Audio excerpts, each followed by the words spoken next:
பவானி எப்படிதான் அட்ஜஸ்ட் பண்ணிக்க போறாளோ அதானா எனக்கு பயமா இருக்கு. அப்பா என்னால பார்க்க முடியாட்டாலும் ஆண்டவன் புண்ணியத்துல பல விஷயங்களை என்னால கிரகிச்சுக்க முடியுது. அந்த விதத்துல பார்த்தா சங்கர் ரொம்ப அதிர்ஷ்டம் பண்ணியிருக்கான்னு தான் சொல்லணும். பவானி இந்த வீட்டுல இருக்கிற சோடே தெரியல, அனாவசிய பம்பு தும்பெல்லாம் கிடையாது. In short the most ideal house wife a man good long for. அப்பா அவ பாடி நீங்க கேட்டிருக்கலாம். இந்த நலங்கன்னைக்கு நடுங்கண்டே பானது இப்போ என் ஞாபகத்தில் இருக்குடா. ஏன் சொல்றேன்னா நல்ல மியூசிக் நாலேஜ் இருக்கு, நல்ல வாய்ஸ் இருக்கு, டெவலப் பண்ணாம விட்டுறக்கூடாது. ஏண்டா உனக்கு தான் நல்ல மியூசிக் நாலேஜ் இருக்கு, உனக்கு தெரிஞ்சலாம் நீயே சொல்லிக்கூட. சரிப்பா.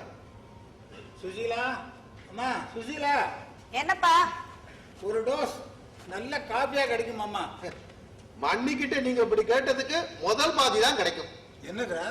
நன்னா ஒரு டோஸ் கிடைக்கும். வர வர உங்க ரெண்டாவது பிள்ளைக்கு மண்ணிங்கிற மரியாதையே இல்லாம இருக்கு. அது அவ மத்தவங்கிட்ட நடந்துக்கிற விதத்துல இருக்குமா. உங்ககிட்ட வந்து கம்ப்ளைண்ட் பண்ண பாருங்க, என்ன சொல்லணும். சீரியஸாவே சொல்றேம்மா, நீ போடுற காப்பிக்கு ஒரு அலாதி டேஸ்ட் போருமா. அலாதி டேஸ்ட்னா எந்த அர்த்தத்துல சொல்ற? டேய் போறடா, நீ போமா, நீ போ.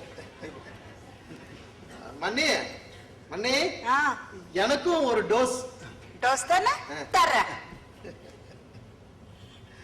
என்ன காபி வர்ற வரைக்கும் நிலைய வித்வான கொஞ்சம் எடுத்து விட. மண்ணியோட காஃபினா அதுக்கு சோகராகம் தான் சரி.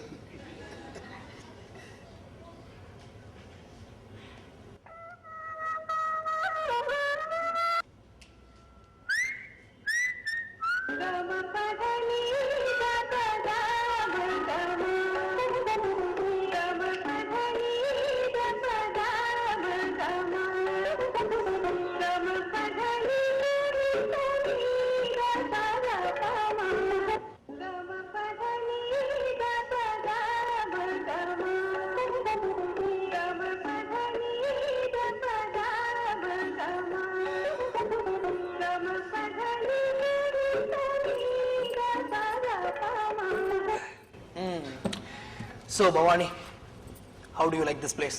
ஆத்து மனுஷால அவங்ககிட்ட எப்படி பழகுறா? அவளா என்ன நல்லாதா பாத்துக்கறா.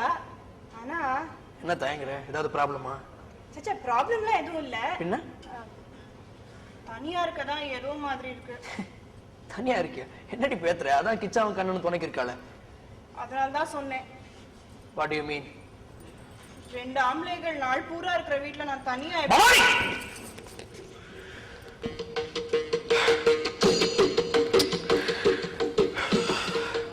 உட்கார். முதல்ல உட்கார் சொல்றேன். பாரு, அவ ரெண்டு பேரும் எனக்கு அண்ணா. அதே உறவு முறைதான் உனக்கும். அவ உன் மேல எத்தனை மதிப்பு அன்பு வச்சிருக்கான்னு உனக்கு தெரியாது. எனக்கு நல்லா தெரியும். அதே அளவுக்கு மரியாதை நானும் கொடுக்குறேன். நீங்க சொல்றதெல்லாம் எனக்கு நல்லா புரியுது. அப்புறம் என்ன? நான் அப்பா கூட அன்னைக்கு குறைப்பட்டுட்டார்.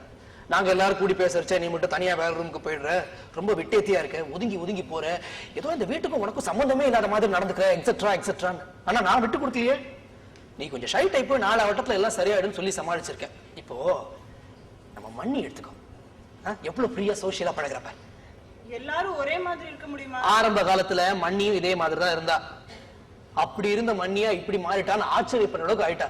ஏன்னா இந்த வீட்டு அட்மாஸ்பியர் அந்த மாதிரி. சோ உன்னோட கூச்சத்தெல்லாம் அப்படி ஒதுக்கி வச்சுட்டு இந்த ஆத்து மனுஷாலோட எந்த அளவுக்கு அந்யோன்யமா பழகுறியோ அதான் உனக்கும் நல்லது, எனக்கும் நல்லது, நம்ம குடும்பத்துக்கும் நல்லது. அண்டர்ஸ்டாண்ட்? என்ன நான் வேணா ஏதாவது வேலைக்கு போட்டுமா? ஏண்டி செவடங்காதுல சங்கூதன மாதிரி இவ்வளவு நேரம் நான் சொன்னதெல்லாம் காதுல விழுந்தும் விழாத மாதிரி வேலைக்கு போட்டுமா அப்படிங்கிறிய? மண்ணி வேலைக்கு போயிட்டு இருக்கானா அப்ப இருந்த சிச்சுவேஷன் வேற. வேலையை அப்படியே கண்டினியூ பண்ணிட்டு இருக்கா. நீ பாபா என்ன கேட்டா நீ வேலைக்கு போறது அவசியமே இல்லம்மே. செகண்ட் திங், இந்த ஆத்து மனுஷால்ட்ட இருந்து நீ விலகி இருக்க விரும்புறேங்கிறது எல்லாருக்கும் தெளிவா தெரிஞ்சிடும். சோ ஒர்க் பண்றதுக்கு பதிலா ஒத்து போறதுக்கு முயற்சி பண்ணு. ஓகே பாபா, நீ இதுல யோசனை பண்றதுக்கு எதுவுமே இல்ல. நான் சொல்றேன்ல, இல்ல சரியா வரும். பாபா எனக்கு தான் பாட வராது, நீ தான் நல்லா பாடுவியே. என்ன நலங்கன்னைக்கு கொஞ்சம் நர்வஸ் ஆயிட்டேன். இப்போ நீலாம்பரி எப்படி வருதுன்னு பாக்கலாம், பாட. ஏன்னா எனக்கு இப்போ நல்லா தூக்கம் வருது. நீலாம்பரிய கேட்டாவது மொழி போறதான்னு பாக்குறேன்னு. என்ன சும்மா தமாஷுக்கு சொன்ன, பாடு பாடு.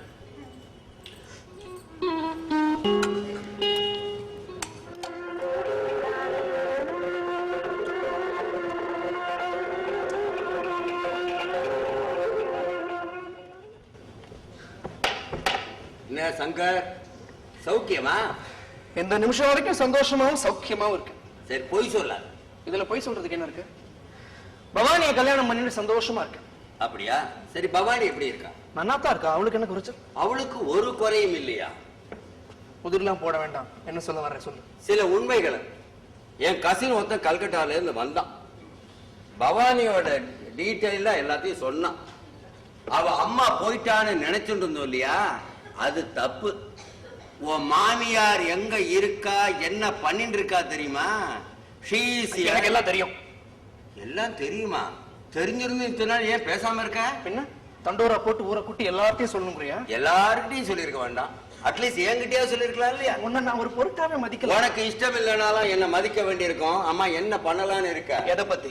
எப்ப பவானியோட பூர்வோத்திரம் தெரிஞ்சிருத்தோ இனிமே அவ உங்கூட வாழறத நான் விரும்பல. பவானி அக்னி சாட்சியா கைப்பிடிச்சிருக்க. அக்னி சாட்சியா கைய பிடிச்ச போது உனக்கு இந்த உண்மை தெரியாது. அதனால ஏன் சாட்சியா கைய விட்டுடு. அது மாத்திரம் நடக்காது. என்னை பத்தி சரியா புரிஞ்சுக்காம என் கூட மோதுற. நான் விரும்பினா வாழ வைப்பேன், விரும்பலன்னு வேரோட சாட்சிடுவேன். உன்னை பத்தி எனக்கு நன்னா தெரியும். பரடிக்கிற பாம்புக்கு பல்லுல விஷம், கொற்ற தேளுக்கு கொடுக்கல விஷம். கேடு கட்ட உனக்கு உடம்பெல்லாம் விஷம். பாக்குற பார்வையில, பேசுற பேச்சுல, நினைக்கிற நினைப்புல எல்லாத்துலயும் விஷம் விஷம் விஷம். இருந்தாலும் நல்ல மாதிரி வேஷம் போட்டு நீ எல்லாரையும் ஏமாத்திட்டு இருக்கேங்கிறது எனக்கு நல்லா தெரியும். நாக்கு அடக்கி பேசு. நான் பசுத்தோல் போத்தின புலிதான். அனாவசியமா யாரு மேலேயும் பாய மாட்டேன். பாஞ்சா கொதறாம விட மாட்டேன். இங்க பாரு, சத்தம் போட்டு பேசினா சம்மதிச்சிடுவேன்னு நினைக்க வேண்டாம். இந்த மாதிரி எத்தனையோ சத்தங்களை சந்திச்சவன்னா. கெஞ்சினா மிஞ்சுவான், மிஞ்சினா கெஞ்சுவான்னு கேள்விப்பட்டிருக்கியா? இனிமே உங்ககிட்ட கெஞ்சி பிரயோஜனம் இல்ல. தவில் வாசிக்க வேண்டிய இடத்துல தபலா வாசிச்சு என்ன பிரயோஜனம்? கடைசி தடவையா சொல்றேன், பவானியை விட்டுடு. என்ன பயமுறுத்தலா? இதை நீ பயமுறுத்தலா ஏத்துனாலும் சரி, அறிவுரையா ஏத்துனாலும் எனக்கு அக்கறை இல்ல. எனக்கு வேண்டியதெல்லாம் பவானி உங்ககிட்ட இருந்து பிரியணும். ஏன் பவானியை என்கிட்ட இருந்து யாராலையும் பிரிக்க முடியாது. I love her so much. அந்த அன்பை முறிக்க நினைச்சா நீதான் அழிஞ்சு போவ. என்ன அழிக்கிற சக்தி அந்த சர்வேஸ்வரனுக்கே கிடையாது. நீ என்ன மூலம் என்னை இவ்வளவு தூரம் உசுப்பி விட்ட உன்ன நான் நிம்மதியா வாழ விட போறதில்ல. நீயே பவானி விட்டு பிரிஞ்சு போற அளவுக்கு நான் உன்னை கொண்டு போய் நிறுத்தத்தான் போறேன். அப்பதான் நீ என் சக்தியை பத்தி புரிஞ்சுக்க போற. நான் கிளப்பி விட போற புரளிங்கிற சக்கர வியூகத்துல மாட்டிண்டு என்னை எதுக்க முடியாம நான் சொல்றபடி கேட்டு நடக்கிறேன்னு என் காலடியில வந்து விழத்தான் போற. அது நிச்சயம். எனக்கு கோர்ட்டுக்கு நேரமாவது, நான் போறேன். கோர்ட்டுக்கு தானே நீ போற? உன்னை நான் அங்கேயே கவனிச்சுக்கிறேன். சிறிது நேரம். மத்த எல்லா கேஸ்களை விட வக்கீல்களுக்கு இப்போ இதுதான் இன்ட்ரெஸ்டிங் டாபிக். சங்கர் பவானின்னு ஒரு பொண்ணை கல்யாணம் பண்ணிக்கிட்டு இருக்கானே. பவானி. ஓஹோ. அத பக்கத்துல வாயா சொல்றேன். வா வா வா வா வா. அவ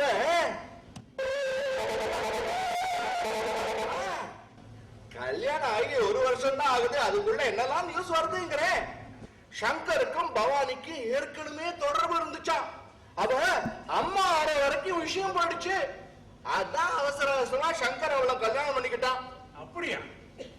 ஆமா, இந்த விஷயம் உங்களுக்கு எப்படி தெரியும்? நம்ம சமுதாயம் தான் சொன்னா. சங்கர் இவ்வளவு சீப்பா? இப்படி கேவலமா பேசுற அளவுக்கு ஆயிட்டானே. கேவலத்தை கேவலப்படுத்தாம கோவல்லியா வச்சு கும்பிடுவாங்க. ஏன் சார், இதெல்லாம் உண்மையா இல்ல வதந்தியா? உண்மையோ வதந்தியோ எல்லாரும் நம்புறதுக்கு தயாரா இருக்காங்களா இல்லையா? இந்த மாதிரி நடக்க வாய்ப்பு இருக்குன்னு எல்லாருக்கும் தோணுது. அதுக்கு காரணம் சங்கர் கல்யாணம் பண்ணிக்கிட்டு இருக்கிற பொண்ணு. அங்க எங்க பார்க்காம நேரம் என்ன பாரு. இதை விட இன்னொரு ஹாட் நியூஸ் என்ன தெரியுமா? சங்கரோட அண்ணன்கள் 2 பேரும் வீட்டோட தானே இருக்காங்க.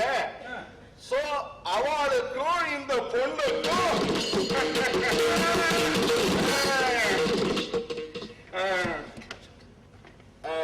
ஹலோ சங்கர், எப்படி பாருங்க? Fine sir. Fine, very fine, very fine. எனக்கு 7th கோட்ல ஒரு இயரிங் இருக்கு, அப்புறம் பார்க்கலாமா? வாயா பாஸ்கர்.